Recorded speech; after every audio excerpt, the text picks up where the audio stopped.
Bonjour tout le monde, bienvenue à cette capsule sur le putting. Je suis coach PL directement du Club B2 Golf à Québec dans le studio TaylorMade à Adidas et je voulais aujourd'hui vous présenter une capsule sur le putting. Donc on est tous à la maison, confinement oblige et vous avez possiblement votre putter, quelques balles et des outils à votre disposition.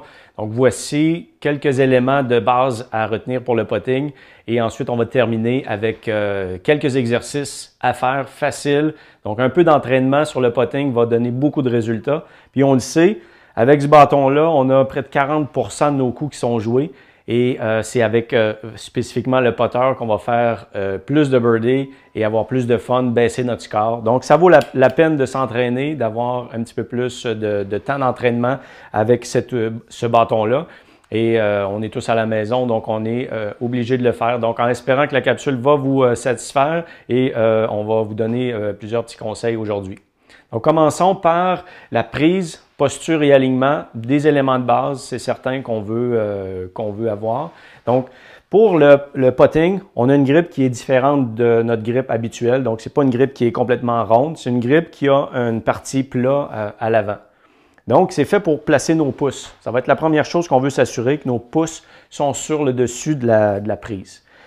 Autre élément, le bâton, c'est le temps de l'avoir vraiment dans la paume, ici comme ça. Fait que vous voyez, quand je place le bâton dans ma paume, la grippe est dans l'allongement de mes avant-bras. Donc, c'est ce que je recherche. Donc, main gauche, je suis droitier, donc main gauche en haut. C'est sûr qu'on voit beaucoup de types de prises ici. Là. Fait que si vous avez une main gauche plus basse, left and low, vous avez le claw grip, allez-y avec ce que vous êtes habitué. Mais traditionnellement, on va avoir la main gauche pour les droitiers dans la paume comme ça au niveau de la grippe. Et on y va avec la même chose dans la paume pour ce qui est de la main droite. Donc, une fois placé avec mes pouces sur le dessus, la tige, on voit qu'elle est dans le prolongement de mes avant-bras. Donc ça va être la première chose qu'on veut avoir sur la prise. Ensuite, vous voyez, ma main gauche vient par-dessus ma main droite au niveau de mes doigts. Donc j'ai deux doigts par-dessus, simplement pour enlever de la pression sur ma grippe. Donc c'est différent d'une grippe conventionnelle où on va croiser ou chevaucher ou grippe baseball. On veut superposer les deux doigts idéalement pour avoir une prise un petit peu moins ferme sur la grippe. Parce que vous allez voir plus tard, on veut utiliser plutôt nos gros muscles que les petits dans nos mains. Donc ça va pour la grippe. Donc on veut s'assurer d'avoir une grippe qui est plutôt basse au niveau de la pression. Ensuite, posture. Donc au niveau de la posture, on veut garder une belle posture droite au niveau du dos. On veut s'assurer que les coudes sont le long du corps. Et vous voyez avec ma tige de bâton, je suis dans le prolongement de mes avant-bras, comme ça. Okay? Donc, j'ai vraiment une ligne droite jusqu'à mes coudes. Parfait. Donc, vue de face, la tige va être centrée sur mon sternum, comme ça. Je déplie un petit peu mes coudes et je vais faire une flexion à partir du bassin. Donc, rendu à cette étape-là, vous devriez être capable d'avoir les yeux au-dessus de votre tête de bâton, au-dessus de votre balle. Comme ça. Donc, j'ai vraiment focusé sur la flexion au niveau du bassin, donc les hanches vers l'arrière, je déplie un petit peu mes coudes et je suis capable d'avoir une belle flexion par-dessus la balle. Ce qui va me donner une distance d'environ un 6 pouces entre la tête du bâton et mes orteils. Fait que je vais me donner une belle distance par rapport à la balle.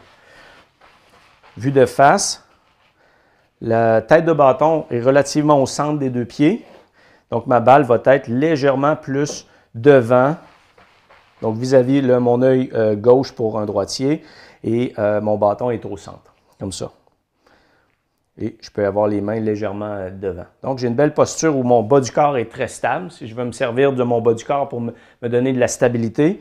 Et c'est mon haut du corps qui va faire le mouvement à ce moment-là. Donc, j'ai créé beaucoup de liberté avec mon haut de corps en ayant une belle posture, les omoplates collées vers l'arrière et flexion avec le bassin. C'est ce qui va vraiment vous permettre d'avoir le bon mouvement. Donc, c'est les choses à retenir au niveau de la posture. Et dernière chose au niveau de l'élément de base, c'est l'alignement. Donc, vous avez possiblement deux tiges à la maison. Si vous n'avez pas deux tiges, vous prenez deux bâtons de golf. C'est ce qu'on recherche. Je vais y aller de profil comme ça. Donc, on veut que notre corps soit relativement parallèle à notre ligne de visée. Donc, si ma balle est ici sur la première ligne, donc je veux que mon corps soit parallèle. Donc, le bout de mes pieds, bout de mes genoux, mes hanches, mes épaules et mes avant-bras, on veut que ça soit parallèle. Parce que mon mouvement de pendule va se faire à ce moment-là dans la même direction que mon cou et je risque d'avoir un meilleur impact et avoir un petit peu plus la tête perpendiculaire à l'impact, donc avoir un beau roulement de balle. Donc l'alignement est important. On va en parler dans quelques minutes au niveau du roulement de balle. Ça va être important d'avoir un bel alignement. Ça va? Ensuite, autre élément qu'on veut aujourd'hui parler, c'est le roulement de la balle. Donc, on a un petit exercice qu'on vous donne aujourd'hui. Donc, le roulement de balle est important. Là, on veut que la balle roule sur son centre. Vous avez la nouvelle TaylorMade Pix avec des graphiques sur la balle, ce qui permet de vraiment visualiser le roulement de la balle lorsqu'elle va rouler sur son centre. Ça va? Donc, quand on veut aligner notre cou, on va aligner la ligne de balle vers l'objectif. Donc, ici, j'ai un pas droit d'environ 4 pieds. Je vais aligner le centre de ma balle vraiment au milieu du trou, comme ça. Et ce qu'on recherche dans notre mouvement, c'est d'avoir le mouvement le plus stable possible pour qu'au moment de la frappe, mon bâton revienne perpendiculaire et donc que la balle roule sur son centre. Vous l'avez vu là, avec le graphique sur la Pix, la balle elle a bien roulé et j'ai vu mon contact était à ce moment-là correct. Là. Et si vous voyez que votre balle ne va pas sur votre cible, c'est possiblement que vous n'avez pas bien aligné la balle dès le départ. Là. Ça. Donc, un autre bon impact. Donc, ma balle roule bien à ce moment-là. Donc là, je m'assure d'avoir une belle direction. Parce que vous savez, la balle, pour qu'elle rentre dans le trou, vous devez avoir deux choses. Une belle direction et une bonne force. Donc, si vous avez un beau roulement de balle, ça va vous permettre de bien diriger votre balle avec la bonne courbe, avoir la bonne ligne et ensuite travailler sur la force. Donc, important d'avoir un bon roulement de balle. Autre élément, c'est le tempo. Donc, vous avez vu, mon mouvement était quand même assez lent. Mais ce qu'on a moins vu, puis c'est là que la technologie va faire son travail. Donc, on a des outils qui existent que vous allez voir dans d'autres capsules. Donc, la technologie nous amène à comprendre que le mouvement de putting doit avoir un tempo dans un ratio de 1 pour 2 à peu près. Donc, un mouvement arrière 2 fois plus lent qu'un mouvement avant. Donc, si je fais mon mouvement de pratique, donc je veux sentir que mon mouvement arrière est plus lent que mon mouvement avant. Donc, pour réussir à frapper avec un peu plus de vitesse ou une accélération au moment de l'impact. Donc, je monte lentement et j'accélère. Et évidemment, l'accélération ne se fait pas avec nos mains. On veut sentir que l'accélération se fait avec nos gros muscles, avec les épaules, le dos. Tout ça travaille ensemble. Donc, vous voyez, mes mains, mon bâton restent en ligne avec le corps. Donc, je n'ai pas de mouvement de main comme ça. Ça amène beaucoup d'irrégularité, surtout dans la force. Si vous voulez avoir de la constance dans vos roulés, de la régularité, vous montez lentement et on accélère. Et c'est là qu'à la maison, vous pouvez vous entraîner à travailler sur votre tempo. Vous avez possiblement tous un miroir à la maison. Donc, vous êtes capable de vous placer devant votre miroir. Regardez votre posture, donc avoir les pieds environ largeur de vos épaules, la balle bien placée, donc le bâton au centre, la balle légèrement devant. J'ai mes coudes collés. Je m'assure même de profil, mon dos est droit, donc je colle mes omoplates. Mes coudes sont collés et je vois le prolongement de ma tige dans le prolongement de mes avant-bras. Et lorsque je me place de face, c'est là que je peux voir mon mouvement. Lent à l'arrière, vite en avant. Donc 2 fois plus lent en arrière qu'en avant. Lent, vite. Lent, vite. Donc je m'entraîne à avoir mon tempo 2 pour 1. Et comme je vous disais, il existe plusieurs technologies. Donc, le Blast, c'est un outil qu'on a ici au Club B2 Golf que Maxime va vous présenter dans d'autres capsules. Vous allez voir comment c'est assez facile de savoir son tempo au niveau de son mouvement de putting. Et les meilleurs joueurs au monde se retrouvent à 1.8 à 2.2 sur 1. Et l'important, c'est qu'ils sont tous constant. Ils répètent toujours le même geste. Donc, la régularité, c'est l'élément clé ici. Donc, développez votre stroke à vous et assurez-vous que vous soyez capable de le répéter. Donc, profitez de ce confinement-là à la maison pour être récurrent tous les jours, faire du putting pour améliorer votre mouvement. Donc, les 3 points clés d'aujourd'hui, assurez-vous d'avoir une bonne position de base, grip et alignement. Assurez-vous en 2 d'avoir un bon roulement de balle avec les graphiques sur une balle ou une ligne. Je vais vous le montrer tantôt dans un exercice. Et le dernier, c'est le tempo. Donc, vous avez ces 3 points-là à tous vos mouvements. Vous allez avoir quand même plus de régularité et vous allez commencer à avoir un petit peu plus de résultats sur le putting. En terminant, on vous laisse avec 2 exercices à faire à la maison. Donc, on a parlé de roulement de balle. Un petit exercice assez simple, même vous allez utiliser ça durant vos parties de golf, j'en suis sûr. Vous prenez un gabarit, vous prenez une balle et vous mettez une ligne sur la balle. Donc, le gabarit qui est ici est un rouleau PVC noir. On fait une ligne tout autour, comme ça. Donc, vous voyez, donc on a maintenant une ligne tout autour de la balle. Vous prenez votre balle, vous n'avez même pas besoin de trou, vous avez seulement besoin d'une surface plane. Vous alignez votre balle, donc vous assurez que la ligne est sur le dessus de la balle, vraiment au centre. Vous alignez votre putter, vous mettez parallèle et vous faites votre mouvement le mieux possible avec le bon tempo.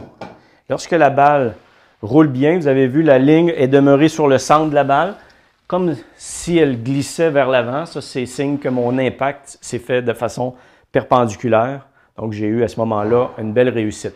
Et vous essayez de faire ça de façon consécutive. Mettez-vous un objectif de 10 balles. Essayez de battre le record d'avoir 6, 7, 8, 9, 10 balles consécutives qui roulent parfaitement. Et là, vous allez développer vraiment une belle régularité au niveau de votre mouvement.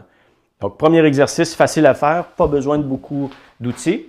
Et le deuxième exercice, c'est là se mettre un objectif. Ça peut être vous avez une tasse, un verre ou un disque qui est au sol qui va représenter le trou. Et ce que vous faites, pour vous aider à avoir un meilleur tempo, donc accélérer vers la cible, vous allez laisser vos yeux sur la cible que vous visez. Donc, je regarde le trou ou je regarde ma cible, je vais lentement, puis j'accélère vers le trou. Okay? Ça va être un bel exercice pour travailler votre tempo, votre rythme. Vous allez vous assurer d'accélérer vers votre cible. Donc, si vous avez tendance à décélérer, à travailler trop sur votre mouvement, quand les yeux sont fixés au sol, parfois, on oublie d'accélérer vers le trou. Dans cet exercice-là, les yeux sur la cible vont vous aider à accélérer. Donc, 2 exercices faciles. Et finalement, on a un petit outil qui peut vous aider. Vous avez 2 tiges comme ça dans votre sac, 2 tiges d'alignement. On a un petit outil qu'on a développé. Donc, c'est un petit Y comme ça. Pour le putting, on va rentrer les 2 tiges dans notre outil comme ça. Donc, ça forme un V comme ça. Et je vais fixer l'attache sur ma tige de putter, comme ça. Donc, ces 2 tiges-là, je m'en vais les appuyer ou les coincer sous mes bras. Donc, je veux sentir que mon appui et mes aisselles, mes bras sont collés sur mon corps. Et vous voyez, avec très peu de tension sur ma grippe, je suis capable de créer un mouvement de pendule avec mon haut du corps. Vous voyez, tout ça bouge ensemble. Donc, si je me place avec une balle, et je vais me placer avec très peu de tension, donc je m'assure que ma grippe, elle est bien, ma balle est bien placée. Et là, je me concentre à faire bouger mon dos, mes épaules. Ça m'enseigne et ça me développe une sensation qui va être beaucoup plus avec mes gros muscles, avec mes épaules, qu'avec mes mains. Si j'essaie de faire un mouvement avec mes mains, les 2 tiges m'en empêchent. Donc, ça me montre par un feedback un peu négatif que je fais le mauvais geste. Donc, comme ça, je vais y aller avec mes épaules. Donc, ça m'enseigne un mouvement beaucoup plus compact en voyant en un morceau. Tout bouge ensemble. Donc, pour le putting, super intéressant. Il se fixe facilement. Et on a même pensé, en enlevant une tige comme ça, de le fixer sur son wedge. Donc, plus tard, vous allez voir d'autres capsules sur le chipping.